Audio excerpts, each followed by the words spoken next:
The Yemen-based Houthi militia have published footage of what they say is a hypersonic missile that they launched against Israel at the weekend.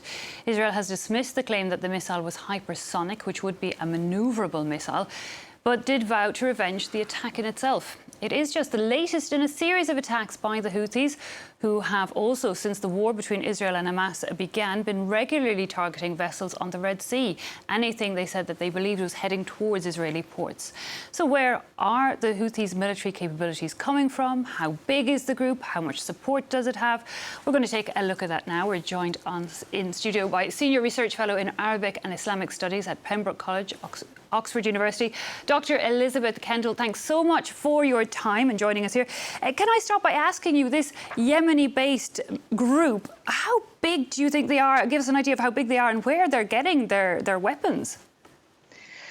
The Houthis have expanded massively their areas of control since a civil war in Yemen started at the end of 2014, so about a decade ago now, and they now control territory in which about 2/3 of Yemen's population live, and that's mostly along the western side of the country.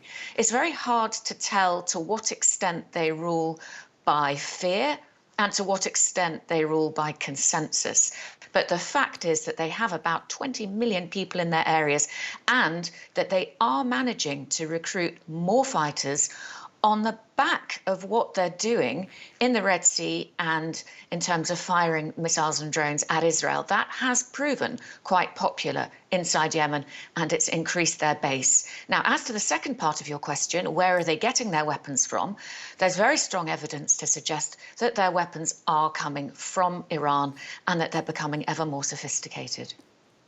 Support, you're saying, inside Yemen. We've also heard, of course, the head of Hamas congratulating that Houthi group for the missile that they launched at the weekend. Houthis have been very clear in their support for Hamas, for the Palestinians in general. That's changing the way the group is seen, is it not, on an international level? Is it perhaps even changing the way the group is seeing itself? Yes, I think so. For over 20 years now, the Houthis have been brandishing a slogan which includes the words "Death to Israel, death to America, a curse on the Jews and victory for Islam." And that clearly chimes very well with what Hamas and other elements in Iran's so-called axis of resistance seek.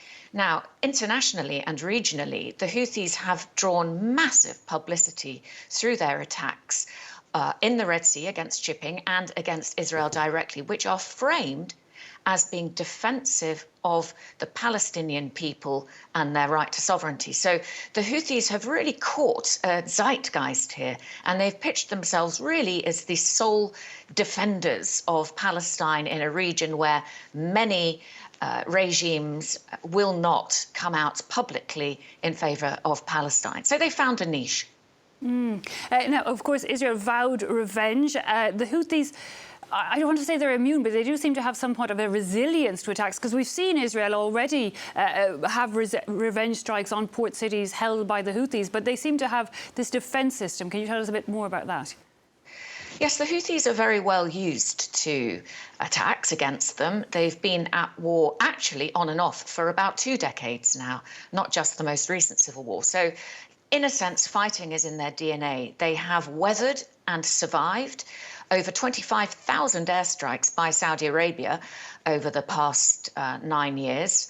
And they're not intimidated. They haven't been intimidated by US and UK airstrikes against them that began in January. And of course, Israel's very significant bombing of Hodeidah port at the end of July, following a Houthi drone attack that reached Tel Aviv and killed 1 Israeli. They do not seem to be deterred by force. And that's very important, because we have to understand that the Houthis operate by a different logic from what we in the West are perhaps used to. They're very confident. They feel they've won the civil war. They're not afraid of the US, Israel and their allies, and they have a high tolerance for casualties on their own side. So this is a very significant enemy. We're talking about the strikes that they've put into Israel, but I also mentioned the attacks that we've seen over the last year on the Red Sea, on a variety of tankers, a lot of oil tankers, massive impact there, both on international trade and indeed the environment.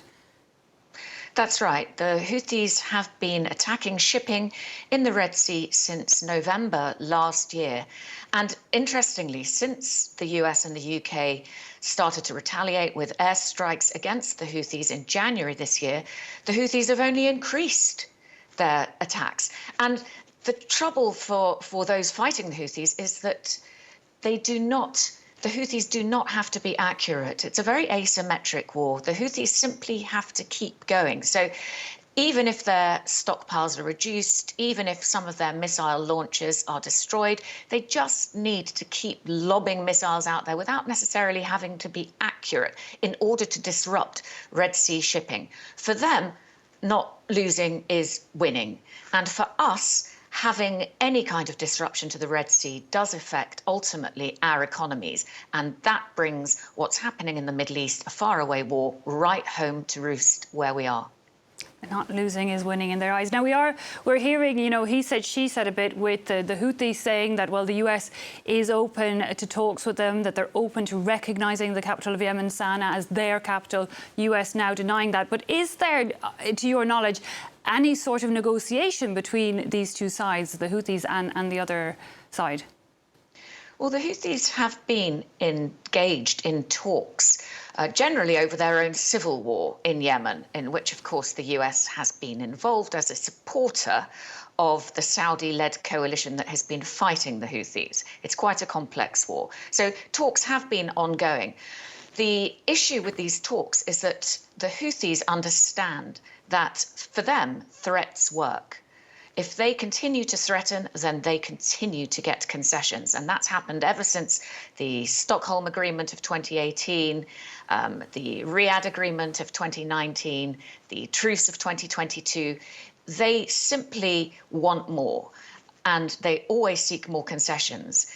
Now, I wouldn't be surprised if there are talks also involving the US at this point to help find a way of getting the Houthis to cease their attacks in the Red Sea, which are hurting our shipping. But I think we're a very, very long way off finding something that could be a lasting ceasefire, let alone a peace. Dr. Kendall, I believe you've travelled extensively in Yemen. As you're saying, it's, we're a decade into the civil war there. The Houthis feel that they've won it. But can you give me an idea of what the current situation is like there, notably for the Yemeni people? Yes, in all of this, the Yemeni people themselves often get forgotten, but they are suffering incredibly. There have been about 9 to 10 years of war in the most recent round. Their economy is imploding. Most recently, they've suffered huge flooding.